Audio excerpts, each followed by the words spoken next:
En 1945, après 2 guerres mondiales dévastatrices, les représentants de 50 pays se sont réunis avec une promesse: plus jamais de guerre mondiale, plus de respect du droit international, de protection des droits de l'homme et d'amélioration du niveau de vie.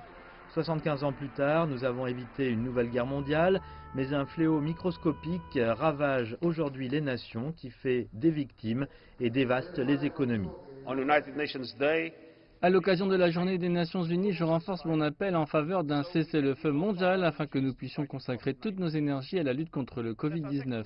Agissons ensemble maintenant pour vaincre la pandémie, prévenir la catastrophe climatique, maintenir l'égalité des femmes et des hommes et ouvrir la voie à un monde plus sûr, plus sain, plus juste et durable. C'est beaucoup à gérer, mais l'ONU est le seul organisme mondial avec la portée et les ressources prévues par la Charte des Nations Unies. Cette charte définit les principes fondamentaux de l'ONU et ouvre la voie à une approche multilatérale des situations d'urgence internationale, de la résolution des conflits, du maintien de la paix, du développement et de l'aide humanitaire.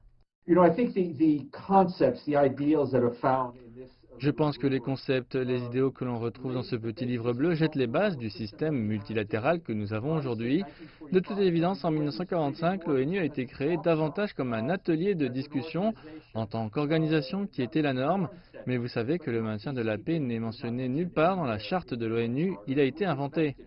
Également inventée sous l'égide de l'ONU, l'Organisation mondiale de la santé est aujourd'hui à la tête de la riposte mondiale au Covid-19, le Fonds des Nations Unies pour l'enfance, l'UNICEF, stockant des seringues pour la distribution lorsque les vaccins seront disponibles, le Programme alimentaire mondial de lutte contre la faim où les restrictions pandémiques ont perturbé les chaînes d'approvisionnement alimentaire, et les agences des Nations Unies qui aident les réfugiés et protègent les droits de l'homme encore plus menacés par la crise sanitaire mondiale.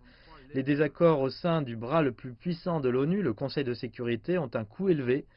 Les querelles entre les principaux pays membres ont entravé les efforts visant à résoudre les conflits prolongés, à mettre fin aux guerres civiles, à prévenir les génocides et les violations des droits de l'homme et à vaincre la pandémie. Au Conseil de sécurité, nous n'avons pas eu de résolution sur le Covid, comme nous l'avions appelé de nos vœux pendant des mois et des mois.